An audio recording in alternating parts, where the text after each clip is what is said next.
Welcome back to GAA Fan TV. The championship is back this weekend. We've got a whole host of games to run through, and in particular, obviously, focusing on Mayo versus Roscommon. I've got Dara O'Connor with me here from the sideline view. Obviously, big Roscommon fan, and I suppose no better man to have on to preview the game versus Mayo in Castlebar this weekend. We'll obviously be looking at some of the other games as well. Leitrim taking on New York, Sligo playing London. We have some Leinster quarterfinals and some Munster quarterfinals happening as well as Armagh taking on Antrim, the only game in the Ulster Championship. So, Dara, first of all, how's things? The championship is back on Easter weekend, which I suppose is a little bit odd, a little bit strange, but here we go. Yeah, no, it's great to have the championship back, but you're right. It does feel a bit weird. You know, the league's just finishing up. Like, it used to be championship would have that 2 or 3 week build up at least. Even that, sometimes it might be 4 or 5 weeks in years gone by. So the fact it just nearly rolls straight into this weekend is crazy. Like, you know, start of April, you're already out. So, but that's the way it falls. I think probably in the next year or two, it'll just become the norm if they stay with this sort of condensed calendar. It's tough going, but I suppose the only positive for fans is you're getting plenty of games every weekend over those 6 or 7 months until the All-Irelands. So from a fan point of view, it's good. From a player point of view, it'll be tough on teams. I think maybe your panel might be needed that bit more than before this season. But that's great to have the championship back. Should be big crowds for the summer months ahead. So hopefully we get some good action. Yeah, absolutely.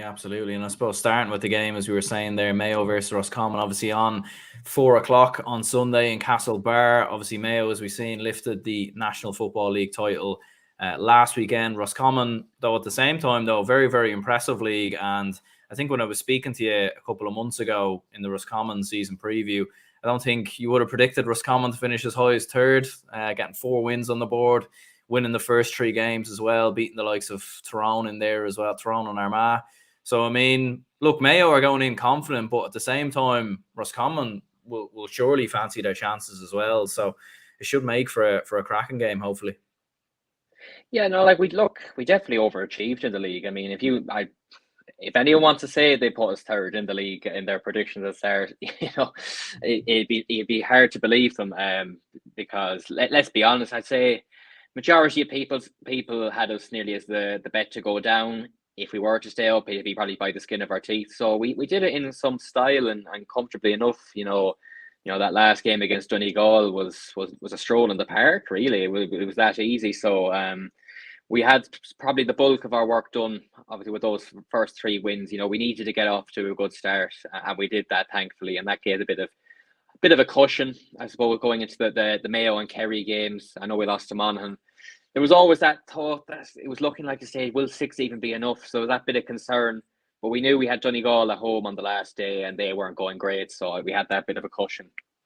But in terms of the league, it was job done. You know, it's a big box ticked already. Like I said in that preview, I said, if we get a few performances and that, you know, to look at and a few positives, we'll be happy enough. Like, you know, as I said, no one was probably expecting us to stay up. So the fact we finished third, we were in definitely bonus territory, and you're getting another year at Division 1 next year, which is going to be a massive help. All the top teams play Division 1. You have Derry and Dublin there next year as well. Like, it's going to be a really competitive Division 1 next year with them coming back into it. So, and that's what you want. And it leads you into Championship now, and knowing that we go into Mayo, if we're coming off the back of Division 2 campaign, you might be coming in that bit more cold, but we have those sort of real, you know, intense Division 1 games under our belt. So hopefully that'll put us in good stead. But, you know, as you said, Mayo are probably, well, they won the league, so you'd have to say they are the form team in the country over the last 3 months, and deserve the league. You know, you have to say that as well. You know, they were that bit ahead. You know, they played some good stuff. Probably more of a dogged performance against Galway on Sunday, but I don't think they'll mind that either. You know, you need to win different ways, where some days you might play brilliant football and other days you might just have to grind it out in sort of, you know, a more boring game. So that'll definitely please them. So it sets it up nicely for Sunday, and hopefully it should kick off the championship in nice style. Yeah, absolutely. Like, and I suppose, yeah, like, I mean, Davy Burke's definitely, I suppose he was a bit of I wouldn't say an unknown quantity coming into Roscommon, but we'd seen obviously the work he done with the Kildare under 20s, winning an All-Ireland there. We've seen him on multiple podcasts through the years. You know, he was a regular feature on ourgame.ie, and he was always a great listen, to be fair. And we obviously seen him manage Wicklow, and he done a fairly good job there. So you weren't exactly sure how things would go with Roscommon, but in fairness, like he's adopted a very modern approach, and everyone who speaks of him speaks very, very highly. Anyone who knows him, and the results show, like as you said, 4 wins, winning the opening 3 games, and he'll be going into this game getting the lads believing that they can beat Mayo regardless of how good they've looked this year.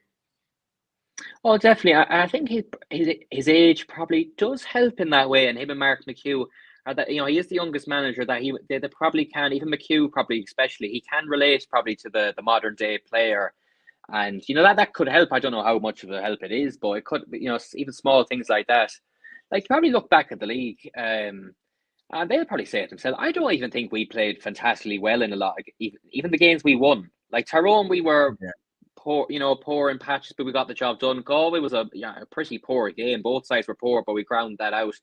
And Armagh as well, it was a decent performance, but I don't think actually our footballing performances have been absolutely brilliant. I think it's been our effort and work rate, and even seeing out games, which was impressive.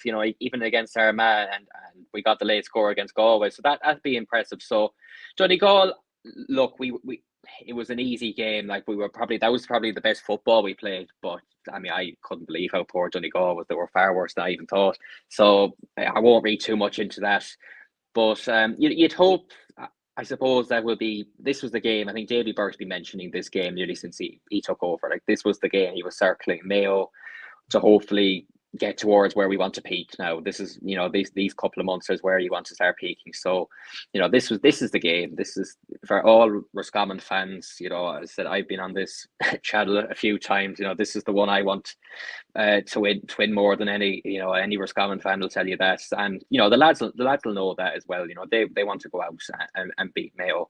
And just put them down a peg or two. No harm. I said that, fair play. We'd be doing the same if we won the league and they're flying high. So if we can just knock them down and the confidence mark a bit, be no harm as well. So that's why I said it should be a good game. And I think hopefully we get that bit of steel as well. Hopefully Davy gets them, that into them, because I think that went missing a couple of times against Mayo recently. Whereas in 2019 when we went to Castlebar, it was certainly there. We were in their faces, and Mayo knew they were in the game fairly quickly that night.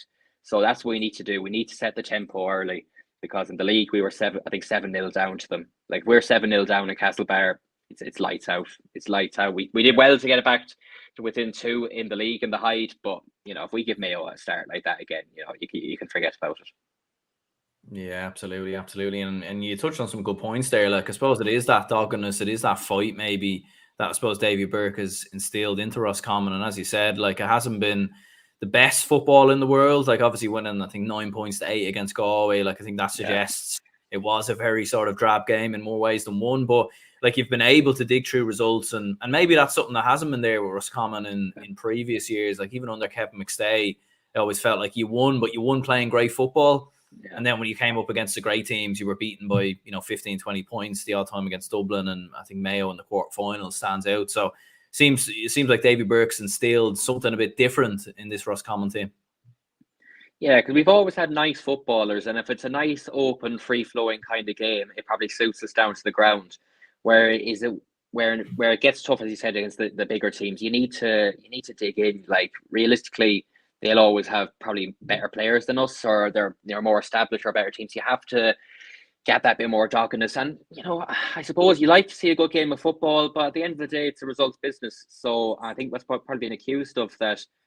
Yeah, we're trying to play football the right way, but it's not effective against certain teams. So you need to dig in and, be a bit more nasty, whether that's, I hate time wasting and all that. But you even see, like, Galway the last year under Porrick Joyce, they tried to play this open, expansive football. You see them now; they're streetwise. Even black cards. No, some Galway. So a few teams do it. 2 minutes in, a fella will go down with an injury, runs down the clock 2 or 3 minutes. That's sort of just that streetwise behavior, or whatever you want to call it. That's what you nearly need to get to that next level and beat these top teams. So I think if you look at the games, like, the effort's been really good in all the games. Even Kerry, we were 1-3 to no score down in Tralee, and you're thinking, like, this could be a hiding here. But in fairness, we dug in, we kept going. Like, and that's the positive I look at the league, that all the years, if that was down in Tralee, I think we probably get beaten by 10 to 15 points. We got it back to within 2 at the stage. Like, we were there or thereabouts and could have even had a penalty at the end. So, like, if you look at all the games, even the games we won, we were still only a kick of the ball away from getting something at the end, which is certainly a positive. So, hopefully in Castlebar, going down into that last 10 minutes, like, we're there thereabouts, and we can give ourselves a fighting chance. I think if we're there with a chance into the last 10 minutes, and obviously if Mayo do pull away, but at least you can say, like, we gave this a real go. You want to look back on this game and say we gave this a real rattle. If we lose, we lose, but you want to go out fighting. Yeah, Gavin says here, Roscommon had great fight in the Hyde a few weeks ago, but a strong start is probably needed by Roscommon to beat Mayo, like in 2019, or the draw in 2017. And I suppose, like, what have been your thoughts on Mayo? Obviously, Kevin McStay there, like, former Roscommon manager, probably adds to the rivalry a little bit this weekend. But I mean, you have to say, like, he's got Mayo flying, obviously winning the league. I think looking around, they seem to be, a lot of people's favourites to maybe go and break the duck and win the All-Ireland, potentially, looking at how well they've started in the league. So, what's been your perspective on Mayo so far this year? I mean, very good. You have to give them credit. Like, and to be honest, I can't believe how well they've done already. I thought that even maybe this league campaign, they might have just a bit of transition period and struggle a tiny bit with, even some players just coming back, and obviously Lee Keegan and Ushie Mullen, like, even Lee Keegan, just even around the place, and he'd been there for 10 or so years. He's just gone. Like, he was Mayo football there for last year. Let's be honest, he was still their best player. So for him just to go, and it was sort of at the start of January, it's a big blow straight away to go into the league. But you have to say, they've done a fantastic job. I mean, some of the players, like, I mean, he has Aidan O'Shea playing brilliant football now. I mean, I'll be honest, I thought Aidan O'Shea was done at the top level. Even bench, I thought he was close to going out. Maybe when James Horan went, I thought he was, that it just seemed like just not really happening anymore. And that, but the way he's just revitalized his Mayo career, I mean, even in Donegal, like, I seen Aidan O'Shea, like, he was taking, I think he took 1 free in the second half. He got a couple of marks, but I think he got 3 or 4 points. Like, he's taking shots now. He's not afraid. It's like Mistake just giving him that belief. I don't know what he said, but that belief and confidence. Like, it was almost like a stage where O'Shea, like, even last year or the year before, that he was afraid to take on shots. Maybe it was actually, that Dublin mark. I think they won that day, but he missed right in front of the post. And that might just completely knocked his confidence altogether. So he's playing with great confidence. And, the fact they can even call on Tommy Conroy coming off the bench. Cillian O'Connor will probably be back, I'd imagine, Sunday on the bench. Enda Hessian was missing. Probably more, I can't even think. But suddenly, like, you're thinking, Mayo squad suddenly looking very good again. Whereas maybe last year you might be thinking, there's not a lot of depth. So, it's worrying when I'm saying all that for the last minute or two. You're thinking, gee, we're not going to have much of a chance here, because they've done very little wrong. They passed every test so far. You'd be just hoping that maybe that Galway game took a bit out of them, that we're just that bit more fresh and prepared. But it's still early days in the year, so I think Mayo they're flying fitness and everything. They are really flying, and I'm sure they were looking to peak around this period, anyways. So it should be a really good game. It should be a fast game. I think the weather's meant to be grand as well, which will help. So we have to be prepared for it, because look, they're coming in flying, and they'll want to put a statement in as well. They don't like us as much as we don't like them, so they want to put a statement and keep the momentum going.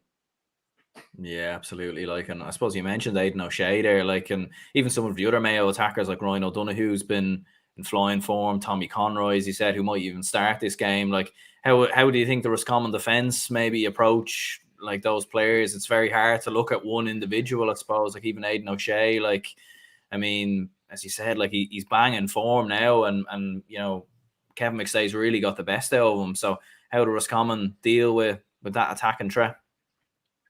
Yeah, it will be interesting. I suppose, like, even with someone like Aidan O'Shea and his presence around the box, you don't want to overthink it as well. by nearly double teaming and all that, because Mayo do have other players in around there. So, you can't just focus, because he is a big threat. Look, even his height, and if he goes in around the edge of the square at any stage, he does cause, it'll be, a bit of chaos as well. Just, the traction to the ball. So I wouldn't overthink it with him, because as you said, Ryan O'Donoghue's playing really well. Even James Carr this year has been good. Like, in fairness, like, he deserves to keep his place. Tommy Conroy might eventually get it back. But in fairness, James Carr is playing really well up front, and he's another player that McStay has kind of revitalised this year. We're thinking, where's his Mayo career going? So I think that's the greatest, compliment you can pay to Kevin McStay so far, is that although he's brought in the few new fellas at the back, and the goalkeeper and that, even the likes of Conor Loftus, Fionn McDonough, James Carr, Aidan O'Shea, like that, he's taken them to another level. Whether they can continue that onto the championship is another question. But look, we'll have to be tight at the back, 100%. But you look at our defensive record in the league, and it's actually quite good. I don't know where we ranked, but I can imagine we were conceding maybe 13, 14 points, just off the top of my head, in around that, I'd say. So it was actually quite good. We were scoring probably in around that as well, so it was even enough in terms of it both ways. So I don't want us to go completely negative and take away from our strengths going forward. It's either that, or you take out maybe some of our more forward players, if you know what I mean, and put in more workman-like players to work back the way. I don't think some of our forwards are better suited to come back and go up. I don't think that the fitness for it. So that's up to Davey, which way he wants to set up. As I said, I'm sure. Even I know he could be concentrating on the league, but he would have been looking at Mayo throughout that league as well and thinking, what ways to come up and try and stop them. So be interesting to see. But like, let's be honest, we need all our defenders on their A game on Sunday, and we need that bit of help going back the way. So it's a big test. Yeah, like, and even looking at it there, like, I think Roscommon had the fourth best defence in the entire country across all four leagues, the second best defence in Division 1 behind Galway. So like, they have been very strong defensively. So it definitely will be a tough test for those Mayo forwards to crack in behind that Roscommon defence. But like, going down the other end at the same time, like, you've a lot of potential threats as well. Like, Ben O'Carroll's obviously been in flying form this year for Roscommon. Gerben Murtagh once again, chipping away with the odd points and goals here and there. And the likes of Enda Smith, Connor Cox. So like, Roscommon have looked fairly strong. So at the same time, like, although Mayo have looked very good defensively themselves as well, they will have a lot to worry about in that Roscommon attack. No, definitely. And I think if you look at some of our forwards, they're probably, like, footballing wise, maybe technically, they're probably, a lot of them are better than the Mayo ones. Like, Enda Smith against Fionn McDonough, Gerben Murtagh against, James Carr. So like, footballing wise, like, we can match up to Mayo, no problem. It's just that, I suppose, that intensity Mayo bring to the game, and their forwards work so hard. That's probably another issue I'd look at, is how easy teams are getting up the field against us. So we might have to work on we get the kick out and we go up. Might take us maybe a minute to even get a shot off. Whereas you see other teams, they get the kick out and within 10 or 15 seconds, they're up the other end. So I'd nearly think that's something we need to really work on. And hopefully for Sunday is, actually our forward tackling. We need to, break up the play a tiny bit better, because, if you have, as I said, even Paddy Durkins or that, sprinting up that field, coming on to play, like, you're in big trouble. Like, Mayo's game is over the years has been running, their half back line, their midfield, driving forward. So, we need to, I know the defence have to play well, but even the forward tackling needs to be good Sunday.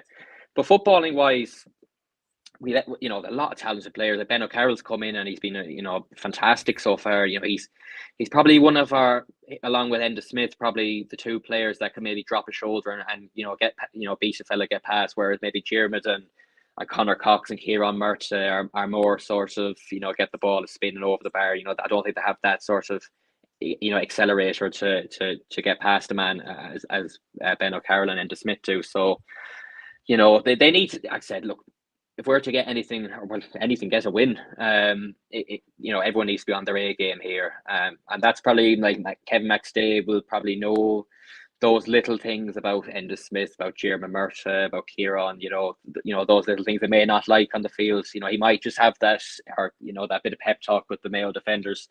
So that's probably the slight advantage. Like, he knows our players inside out, a lot of them. So hopefully we can bring it, because as I said, there's not been too many times where we brought a real big championship performance. Like, we've won one championship game since 2019 against Sligo. Now, and I've granted there was the changed championship format for 2 years. It was straight knockout. Like, a lot of these lads haven't probably hit the real ceiling that they can go to. So I mean, I'm really hoping Sunday that they really show, live. It's live on the television as well as prime time Sunday afternoon, that they really show what they can do, because no doubt about it, we've as talented as forwards as most counties in the country. Yeah, absolutely. Like, and I think that's what makes it such a fascinating game. Like, the fact that, like, Mayo are in flying form, but Roscommon are equally in flying form. And like, when you actually look at the rankings in the National Football League, it's first against third. And I think that's what makes this game, one of the games of the weekend, and certainly one of the games of the early rounds of the championship. In terms of a prediction, then I'm sure you're going to back Roscommon, obviously, to get the victory in Castlebar. But how do you see the game playing out? Or if Roscommon do win, how do you think they will win? Yeah, I think if we will win, I think it probably will be that dogged nature. I don't see us being a free-flowing open game of football, to be honest. I think it might be just that bit cautious as well early on, which is no harm for us. I don't want us to go full throttle either, because you could, as I said, in the opening league game, Mayo were 7-0 up. So if we get that start like that, it is curtains. So it's just about getting in their faces, really, being right up for this. Because I think there's, like, maybe not with Galway, but I think with Mayo over the years, there's just that bit of frail mentality going up against them. In most of the games, which two performances really that stand out was the drawing game in Croke Park that time, and the 2019 game. And what I saw both those games is that we were right in it. We were right in their faces. We were taking the game to them. Like 2019, even going into half time in 2019, I think a few of them, the referee blew the whistle, and a few of them even just started pulling a few Mayo jerseys. There was a bit of a scuffle in front of the tunnel. Now, I don't want big brawls or anything, but even just little things like that, like Mayo knew they were in a game then. Just even little things like that can make a difference. So I hope we really do take it to them Sunday. And, I said it probably will be. If we are to win, it might be that dogged nature again. So, yeah, I'll go for us by a point. Maybe a last minute point in Castlebar. That'd be nice. Yeah. I think there'd definitely be some scenes on the pitch afterwards.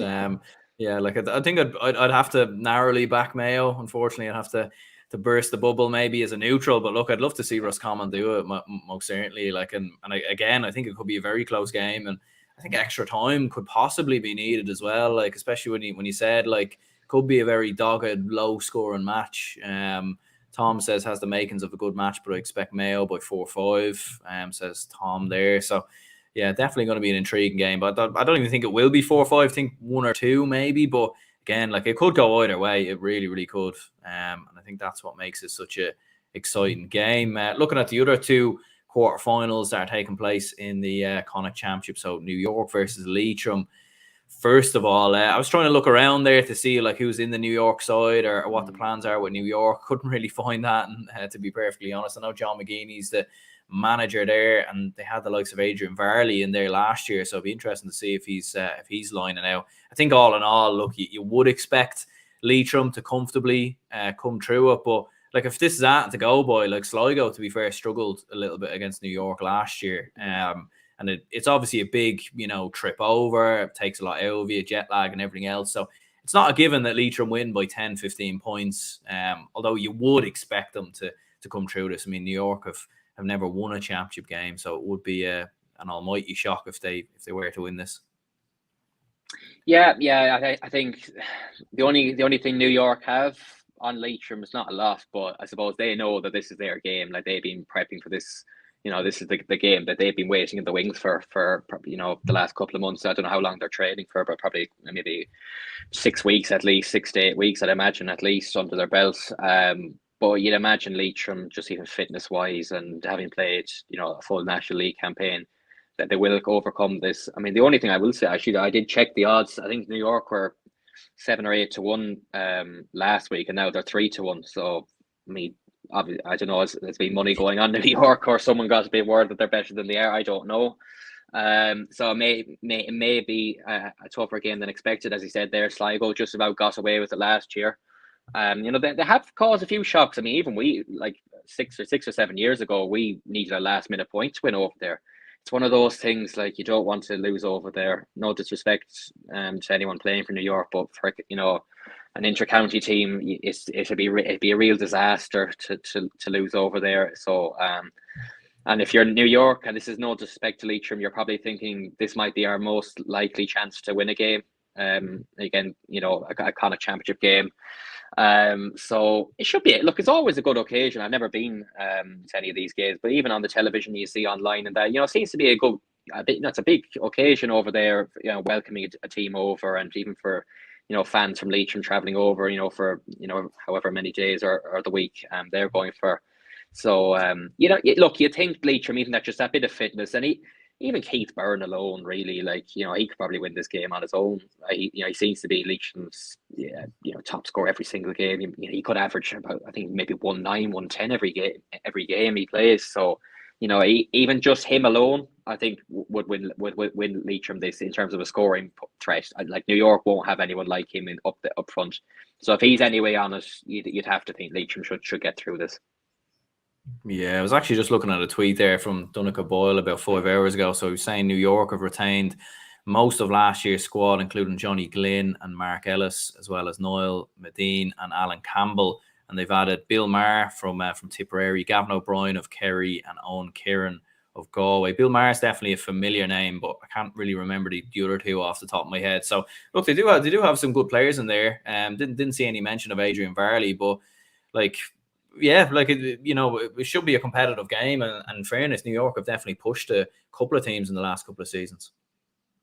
Yeah, no, it should be an entertaining game, and I think GA Go are showing us Saturday night as well. I think 11 o'clock. So if anyone wants late night viewing there, because I watched the New York Sligo game last year. It was a good watch. It was it was a competitive game. So I'd expect it to be probably maybe competitive for a half. Anyways, I said it's just hard. It's hard to know with New York when you literally have nothing to go off. Only then the few names you said. You don't know what condition they're in. You don't know how much football or challenge games or whatever they're doing over there. So, again, that could be a positive for them, that Leitrim don't know a whole pile of where they're at. So, I mean, that could have happened to Sligo last year, that they were just, New York were probably maybe fitter and better than they thought they were. So I think Leitrim can't go into this game. I can't imagine Andy Moore, and he would have seen that Sligo game last year as well. They can't go in with any complacency here, because he could get caught. Like, it's on a 4G pitch as well. It's not even, a proper grass pitch. So, the Leitrim have to be right up for this. And I'm sure they will be. I'd expect them to get through it. Although I think it will be a decent game of football, hopefully. And I think good exposure as well for the likes of Leitrim as well. On a Saturday night, hopefully, I say a few people should watch it anyways. So it's good for them to even get a bit of exposure, because I suppose when you're in Division 4, and a lot of their championship games aren't televised anyways. So, even that's a positive for them. Absolutely. Yeah, Keane says a tough assignment for Leitrim, but hopefully we have enough talent to progress. Yeah, I think we definitely both fancy Leitrim to come through, albeit New York have certainly shown that they're not maybe as much pushovers as what people would think, but certainly would back Leitrim to come through that. London versus Sligo is the, I suppose, last game from the Connacht Championship the weekend. Again, you'd look at Sligo as a serious favourites here, obviously having won the Division 4 title, and beat London earlier in the year in Division 4 as well. And I think London have had a couple of injuries this year, from what I've heard, the likes of Enda Lynn, who I think is a former Derry player. So probably a lot of injuries is caught up to London this season. So, looking at Sligo, you'd definitely fancy them to get the better of London, and it should be fairly comfortable, you'd imagine. Yeah, you'd imagine. I think the only thing that could probably, affect Sligo here again is travel, or, the fact they even played last week or something. It's not ideal for them, I suppose, even in the fact that they probably couldn't fully celebrate, that win last week, knowing that they have another game. It's Saturday, isn't it? I mean, that's not. It doesn't really seem too fair. Like, why couldn't they have played it, the following weekend? Would it not made more sense? but that's the way it is. That's the hand you're drawn. So that could be the only thing. I think Sligo are, I said, way ahead of London. And I think London in the league, they seem to be, shipping a good bit this year. Like last year, they were competitive enough in a good few games. I don't think they're at the same level this year. So I'd imagine Sligo should get through this. Maybe by 7 or 8. I think it should be straightforward for them. They're a really good league campaign. I think they won, their last 6 games to get promoted, and I won the final last week. And Sligo have some good players. As I said, Niall Murphy, Sean Carabine. Even Pat Spallan's playing well at the moment. For Sligo. So, as I said, even the likes of Keith Byrne, I think that the likes of them 3 or 4 players alone as well. Just that bit of class should get Sligo over the line and have no problems. Yeah, I think so as well. Like I think it should be comfortable enough for Sligo, but as you said, the fact that they were playing last week against Wicklow, it was a fairly intense game in Croke Park. It could be easy for them maybe to slightly take off their eye off the ball with the fact that likely to play Leitrim again in a Connacht semi-final. So could be possible maybe that they take their eye off the ball. But as Keane says here, Sligo should have too much for London. Looking at the Munster Championship, then I suppose the big sort of standout game, well, really the only standout game you could say, is Clare versus Cork. It's obviously what was 2 Division 2 teams, with Clare obviously now going down to Division 3, obviously in Ennis as well. Like Cork will be slight favourites, but at the same time, it's always tough going down to Ennis. And although Clare went down, like I thought they still played well in a lot of games and were unlucky not to beat the likes of Kildare and Dublin, in my opinion. So, look, it's a tricky one for Cork and a bit of a banana skin for them. Oh yeah, no, Clare are always one of those teams that you look at, you think, yeah, we should be better than them, but they're an awkward team. They dig in as well, and Colin Collins has them. I said that what you're getting from them: hard work, some quality up front as well. I think Cork won the league game comfortably enough. I think it might be one of the only games Clare were actually probably well out of. I think Cork, I think that was in Ennis as well, so they did a bit of a number of them that day. It's a big game for Cork. They need a big year, Cork, to really just put something back into Cork football. It's too long. It's the same story every year with them. Now I think that a relatively decent league campaign in Paris. I think they would have been disappointed with that Meath result at the start. When we look how poor Meath were, towards the end of the league as well. So they'll be really disappointed with that. But I think for the most part, they were competitive in all the games. The Dublin and they drew with Derry in the last game. The only one was, I think, the Louth game. They might be disappointed to have lost that, but I think overall Cork come in with a bit of momentum into this game. But Clare were competitive in most of the games as well. They might look back and say we probably could, should have stayed up if we did our business in a couple of months and saw them out. So I think home advantage is definitely a positive for Clare. They are hard to beat in Ennis. But I think Cork will just come with that bit of momentum, I think, into this game. I think they'll be happy enough where they're at. And I think it's probably more important for Cork. I hate, nothing against Clare, but I think it's a big game for Cork. If they were to lose this, you're just back to where you were, and any sort of signs of progress is nearly undone straight away. So it's a big one for Cork. Yeah, I think so as well. And I think they have beaten Clare the last couple of times now that they've played Clare. From what I remember off the top of my head, as you said, they obviously beat them in the league. And yeah, I think when you see them push the likes of Dublin as close as they have, and I know the Kerry win was a couple of years ago as well, but they've had a lot of underage success in the last couple of years, and even some of the younger lads they're bringing in, like Conor Corbett, Cathal O'Mahony, a few other ones as well. Like Ian McGuire have said is, you could arguably say the best midfielder in the province in Munster. You could arguably say he's better than any Kerry midfielders. Probably a debate maybe for another day, but they've certainly got a lot of very, very good players. But at the same time, Clare are just such a sticky team. And I suppose, like you said with Cork, if they were to lose this, it would just be a massive step backwards considering how good they looked at times this year. Yeah, they need this. I mean, I watched them against Dublin, and they were decent enough in patches. Like Brian Hurley was very good that day as well.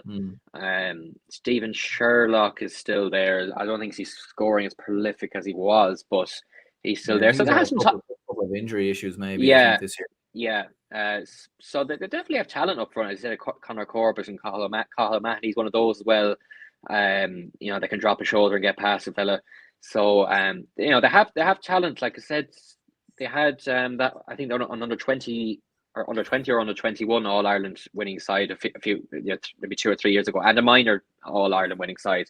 So if you look over the years, like talent wise, Cork are actually competing with Kerry every year, pretty much, if not better some years as well than them. So the talent should be coming through. It's just, I don't know, for some reason, just still hasn't kick-started for them. And you still have the likes of your Sean Powters, who's always to the fore for them, Ian Maguire. So, I said if you go player for player, Cork should win this game, but Clare have that know-how. I know they went down from Division 2 this year, but usually they would have, they've been established kind of Division 2 side for 5 or 6 years at least. And you saw last year, I mean, they caught us out in Croke Park, and deservedly so in the end. So they always had that big performance in them, Clare, and they won't be afraid of Cork. You can guarantee that. They won't see this as something to be scared of Cork at all. So you look at even the Sigerson UL team. Clare are actually well represented on that team, maybe with 4 or 5 players. So there seems to be some decent young players coming into the Clare team as well.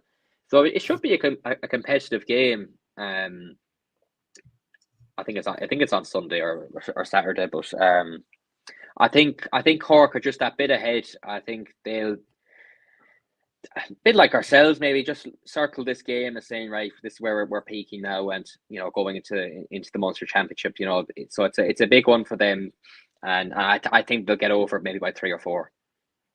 Yeah, I think as well. I think the big thing with Cork is goals. Like, they've been scoring a lot of goals, and I think that's probably what will get them over the line, in my opinion. But at the same time, if Clare were to beat Cork, there'd be an element of surprise. But when you actually look at how good Clare have played in a lot of these big games down the years, it wouldn't be too surprised. Gavin says Matthew would have another iconic rant on Sunday if Clare win. That's in relation to the GA statsman himself. Yeah, I don't think he'd be too happy if Clare did go and beat Cork. I think he's gone to the game as well. So definitely wouldn't be too many happy Cork faces coming out of that one.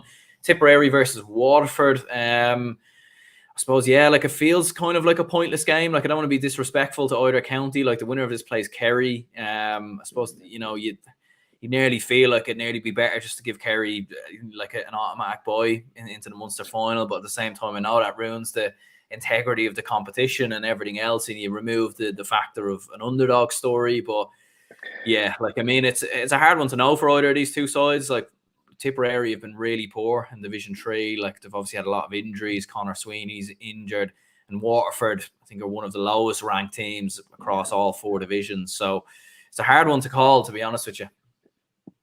Yeah, I mean, I suppose 2 teams coming with not a lot of confidence. You said Conor Sweeney, as I said, he's Tipperary football. He's been their talisman for however many years, maybe 10, 12 years at this stage. Like, he's the man for them. So, the fact he's missing, he's their captain and as well, may have just rocked them completely.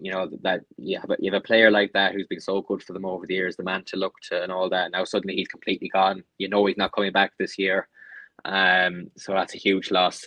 I mean, look, you'd still probably imagine Tipperary should have enough for Waterford. I still think surely Tipperary would have a bit more than Waterford. As I said, Waterford are really poor in the league. Like, it is a hard one. I mean, both teams will want to win, if just even for themselves. Obviously, I know the task against Kerry is probably a foregone conclusion. Let's be honest. And I suppose it does still show the flaws of the provincial championship, that you still have you're going to have another mismatch pretty much again. So that is the problem with it. But at the same time, they will want to win. And I think it's in. Look, there probably won't be too many there anyways. And it's in Thurles. The home advantage counts for much. But I think just Tipperary should, the fact they're playing at Division 3 level, and it wasn't like you can look back on Waterford's Division 4 campaign with any positivity really. So I still think Tipperary should win this maybe by the 5-ish mark. Just because they were playing at a higher level, and I still think they do have better players than Waterford. If you go player for player. Yeah, I'd agree as well. Like, it's hard to really predict Waterford to win. I think Tipperary probably have the knack of playing in Thurles as well. And although Waterford did beat London, I think in the league, like you would fancy Tipperary all day long to come through that one. Looking at some of the games in Leinster, Wicklow versus Carlow, first of all. I suppose Ushie McConville's Wicklow are in flying form, obviously getting promoted from Division 4. So you probably would fancy them to get the better of Carlow. Interesting enough, these two actually draw on the opening day of the league. So that might maybe give Carlow a bit of confidence. But I think Wicklow, when you look at how Ushie McConville has, progressed some of the Wicklow footballers this year, especially with them being at home as well, you'd fancy them surely to be Carlow. Yeah, you would. So, and in fairness, he's done a good job. Especially with the likes of maybe Laois in that division would have expected to maybe go straight back up. The fact they didn't even get up and Wicklow got in there with Sligo, it's again a big box six for them to get back into Division 3. I know they were there a couple of years ago, and they'll probably want to obviously consolidate that and just gradually progress. And I'm sure that's what Ushie McConville sees it as maybe a 2 or 3 year project to get Wicklow maybe towards maybe the top end of Division 3 and competing for promotion possibly. So it's a big achievement straight away to get that, and it instills confidence in them. And yeah, you'd imagine they should have enough home advantage as well. Auckland is usually a decent spot for them when they're playing against teams similar levels. So I'd expect them to win. Like I watched parts of the game on Saturday, and they played some nice football as well in parts. Wicklow, I think they were there or thereabouts against Sligo right to the end, and they were looking like they were probably going to win the game at the if you look at the first 15-20 minutes before the Sligo goal, they had Sligo in big bother. So they should come in with good momentum into this game. Again, it's probably unfair that they have to play straight away. After it's just so close. It's something I said you'll get used to over time. The next year or two. That I said it's just a bit new this year. It was condensed last year, but even it's more condensed this year with round robin stages and all that coming in. So I'd expect Wicklow to get over the line here. I can't. I think Carlow were mid-table. We're at the mid-table in Division 4. Yeah, a couple of wins here and there. I think they'd be disappointed probably over the last 2 or 3 years. Like they seem to be, getting up to a good enough level, and they were in Division 3 and they got that win over Kildare. I think remember them challenging Monaghan in a qualifier game as well. So they were getting to a decent level, Carlow, and it seems to be just completely undone again, and they're back to where they were, kind of mid-table-ish Division 4 side. So they'll be looking at this as a chance to put something back into Carlow football for their sake. But I think Wicklow are just that bit ahead, and I think maybe 3 or 4 they'll win by. Yeah, I think so as well. I think Wicklow have proven that they're that bit ahead of Carlow at the minute. And as you said, like they looked very good at times last week, and even some of the younger players like Kevin Quinn and Owen Darcy have looked very good. And some of their underage in the last couple of years has actually been quite impressive. So I would have to go with Wicklow to get the victory there as well. Laois versus Wexford. Obviously the winner of this ends up playing Dublin. Suppose it's a hard one to call this in some ways, because you're looking at it and thinking, like, Wexford have this knack of pulling out the odd championship win in the last couple of years, beat Offaly last year. You'd fancy Laois, but at the same time, like Wexford do have good players. They just can't seem to get their act together for some reason in Division 4. Yeah, it feels like Wexford have been there for a long time now. I don't know how many years it is, but it feels like they're not even. I think they got within close-ish going up this year. They had the unlikely chance at the end, but just feels like they're in Division 4 for forever. Really, when you think that they were in an All-Ireland semi-final in, I think, 09, 08, 09, around that period, it's been some drop-off for them. But I think they even they beat Laois. Could have been maybe 2 or 3 years ago. I'm not sure. So they can spring a Leinster surprise now and again, Wexford. But imagine Laois with, I think they have home advantage for this one as well. And probably that's just a bit more quality. They'll be angry at themselves. It looked like they had the promotion in their grasp going into that last 2 or 3 games. I think the Wicklow loss at home, I think, set them back a bit. I don't know how these two actually got on when they played each other in the league. But I think Laois are just, again, maybe the likes of Evan O'Carroll and a few of them are, they're decent forwards. It should come to the fore here. And again, I'd say maybe 3 or 4 points again for Laois. I think just home advantage, and I think they're just a touch ahead of Wexford at the moment. Yeah, just looking at it here, Laois beat Wexford 5 points. Actually, it was on match day 2 of Division 4 of the league. So, yeah, I'd fancy Laois as well narrowly. Like they definitely do look the better side with Paul Kingston and Ben O'Carroll, a few other lads, or Evan O'Carroll, I should say. A lot of O'Carroll's obviously knocking around these days, but yeah, like I'd fancy Laois maybe, but the smallest of margins. I definitely hope they win as well, because I think Dublin have played Wexford in the last 2 seasons in the opening day of the Leinster Championship in Wexford Park. So I don't think anyone wants to see that game again, to be perfectly honest. I'm not too sure even Wexford fans would want to see that game again. So we'll go with Laois to get the win there. Longford versus Offaly. I suppose the Paddy Christie effect hasn't quite kicked into gear with Longford as of yet. And Offaly, obviously, major destruction, obviously, halfway through their season with the tragic passing of their manager, Liam Kearns. Still getting very close to promotion in the end. I suppose Offaly have, good underage the last couple of years, good group of players. So you'd fancy them to get the better of Longford, I'd imagine. Yeah, I think you would. I think just Longford don't seem to be getting, again, a bit did they go down in the end, Longford?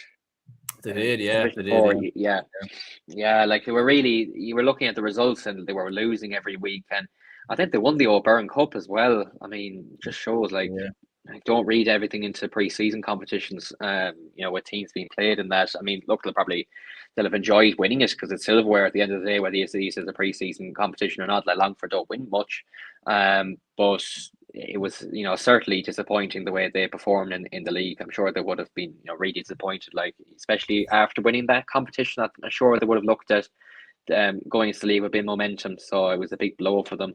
I think I said Offaly, they got well beaten against Down on the last day, I'm pretty sure, which would have been deflating for them. But I said they are that bit ahead of Longford. I think probably a good bit ahead of Longford, even playing Division 2 last year. I think they'll be disappointed probably that they haven't really kicked on too much. I know the under-20 team won the All-Ireland, but I kind of do say it. I said for Offaly to get, it's all well and good having one team. I think you need a few teams. You can't just rely on to that. Great, the under-20 team winning, but realistically, how many players are going to play for the senior team? You might have 4 or 5. They're not all going to go in. So you need a couple of teams nearly back to back. To inject a bit of something into the team. And that's probably what the likes maybe Roscommon have had over the years, consistent enough underage over the years that if you look through every underage team, like you might have, if you can get 1 or 2 players off it, you're happy enough. So I think for Offaly, they'll be hoping even, maybe an underage team comes to add to that one. So I think Offaly, I think they should get over the line here. I think it is in Longford, is it? It is, yeah. It's one of those grounds in Longford, like it's kind of tight and that, and it's, wouldn't say it's the greatest ground in the world, but that could have an effect on the game. But again, I'm kind of saying it a few times. I think Offaly will win this by 4 or 5 in and around that region. I think Longford will probably make it a bit tricky, but I think Offaly will get over the line comfortably enough by the end. Yeah, I think 2 or 3 points as well. Like, interesting enough, I just look back at their result from the league, and it was only a 1-point victory actually for Offaly that day, and that was in Longford as well, in fairness. So, and Longford, they did beat Antrim the last day, albeit Antrim had already sealed, their safety at that point, so they had nothing to play for.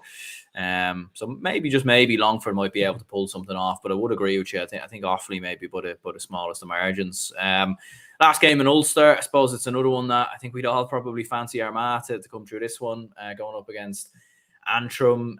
Get the feeling that although some teams maybe aren't too happy about playing this weekend, you get the feeling that Armagh, they want to go out there, get a win, and this game actually might suit them before playing Cavan, because it's a chance to, I suppose, build up a bit of confidence, build up a bit of legs, and if Rian O'Neill is injured, from what we're hearing, it gives a chance for other players to get game time. Yeah, and again, disrespect to Antrim, but even if Rian O'Neill's feeling 60-70%, I wouldn't risk him in this game. I think they should have enough, regardless of who I think, they have some talented forwards up front. So if you were Armagh, I don't think if it was against Cavan, you'd probably be saying, we need Rian O'Neill fit and firing here. But I think it's probably a nice-ish game for them to just, I suppose they'd be really disappointed having gotten relegated from the league. I think before that Galway game, people were thinking Armagh might make the league final. So then to lose the last two, they were quite flat against Galway. So to lose the last two and end up going down would have been a really big blow for them, because I think a lot of people were thinking Armagh were pushing on a bit. So it set them back a bit now, and they have to respond. And I think, they should respond fairly comfortably here. I think just Armagh needs to just go back to playing just that chaotic kind of football. Yeah. Not maybe I know what they're trying to do. Maybe not, because they're thinking, right, we're shipping a loss here. Maybe a bit too easy to play against. But some teams just like games like that. You look at the Galway game last year, a fantastic game, and what happened was it was just chaos towards the end, and Armagh started, lumping high balls in, and Galway couldn't deal with it. And I think that's with the positive with Armagh over the years, with their kick passing, Rian O'Neill out the pitch. So I think they can just get back to a bit of that. It doesn't have to be absolutely chaotic, but mix it up a bit. I think they became a bit predictable at times during the league, even against ourselves in the Hyde. Like, the second half of the game was probably there for them, and they were just poor. So I think they need to go back to a bit of that. They won't learn a whole pile here, let's be honest. I think Antrim had a solid enough league campaign in Paris. They had a few games where they, I think, threw it away late on. Definitely up and down. I think they were well up and they lost. So they'll try and make it difficult. It could be tight maybe for 40, 45 minutes or so, but you'd have to think Armagh at home should win this comfortably, and it sets up for a nice game against Cavan. In probably a couple of weeks' time, is it? So Cavan are tickling along nicely, and they'll be. I think Cavan could be. I mean, I think they could go on an ambush. This Ulster Championship. I think you'll find next year that they'll probably be up towards maybe the top of Division 2. I think it's been a good rise for Cavan. Paddy Lynch as well up front. So that won't be an easy game. So I think Armagh needs to get a convincing kind of win here to get the confidence back. Even if they win this, say by 2 or 3, you're thinking, it's not looking good here. So yeah. I think they need a convincing win just to get the confidence back into some players and set up a good game in a couple of weeks.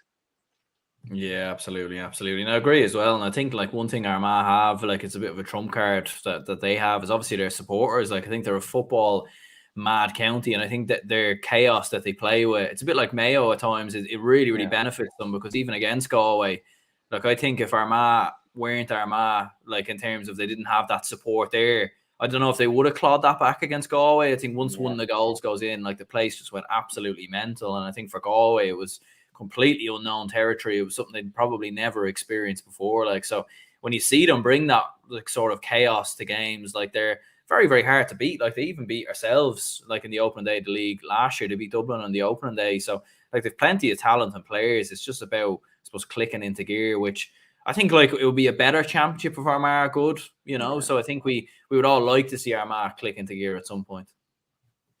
Yeah, because I was there at that Galway game last year, and I think I was in around the stadium around 10:30, 11 o'clock, and the game was just before 2, and there was thousands of people on the streets from Armagh. It was all Armagh. I was, even in the stadium, it was just all orange. I think it could have been 35, 40,000 in that stadium from Armagh that day.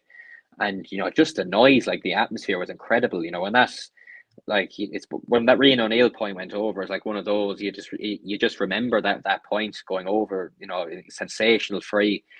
But that's it. I said, they just went at Galway. They said, let's just take the shackles off here and just go. And I said, it wasn't actually pretty the way they got back into the game. You look at the goals, it was just, I keep going back to the word, it was chaos. It was just long balls in. And I can't understand actually why more teams don't do that. Is just pump a high ball in. It's the worst thing in the world, surely, for a goalkeeper. You see a high ball coming in from 45 yards out, and a fella even in and around the box. It's probably the worst thing for a goalkeeper to see that coming in. Even if there's even a sun, just something simple. If it's in his eyes, you might just lose track. You saw that with Conor Gleeson maybe in the league game. Just small things like that. Now, look, in this game, I'm sure they'll just probably go out and just play the game. I don't think even, they need to even overly think about tactics wise and all that. I think if they go out and play their game of football here, they should have more than enough for Antrim. But I think you're definitely right, because if you look at, probably most people actually enjoyed watching Armagh play over the last few years. You know, they're always seem to be a good watch. Their games are always a decent watch as well, and they play some decent football. So I think they need to go back to that. I think I can see what they're trying to do. Maybe just preserve the defence a bit. That they don't probably trust their defenders as much as they'd like, and that bit more, you know, caution and protection. But you don't want to take too much away from them as well at what they're good at. Yeah, absolutely. Yeah, and I agree as well. Like, I think how many times down the years have you seen long balls get floated in and they do cause chaos? And you know, there's so many examples. Kerry Cork, for example, in 2019 or 2020, I should say, in that semi-final, and you know, club games down the years. Like, there's been so much chaos that's been caused by floating a long ball in. And you said it's mad that more teams don't go and do that. I suppose we'll wrap things up here. I suppose before we go, player of the week, bet of the week. What are you thinking? Player of the week. I think. Well, I'm going to stick with Roscommon. I think Ben O'Carroll could have a big game Sunday. Obviously, look, whoever wins will probably get man of the match, but I think he could be one. You know, I think to maybe announce himself. I think people would have seen him, but they probably would have only seen glimpses of him. I think, you know, as I said, this is a game that's, you know, sort of Sunday afternoon. There should be a big audience watching. So if you want to announce yourself, you know, in Castlebar, take Mayo down, you know, this is you couldn't ask for a better game. So I think Ben O'Carroll could be one to watch. Best of the week, I'd like to say Roscommon, but I won't won't jinx us. The thing. There's not too many, in fairness, really. Well, I know that's what I'm saying. Back whatever Cork is on the handicap, or maybe -3, -4. I think they might just come in with a bit of momentum against Clare. So whatever Cork are. Yeah, no, I think in player of the week, like, I'd probably go Tommy Conroy, maybe. I thought he looked very good coming off the bench against Galway, and maybe he might start this game. Might be a game where, you know, he comes to his best. But Brian Hurley, even for Cork, I think is could be a big player. In fairness, I think Cork are, you know, probably going to need a good couple of goals against Clare to come through that.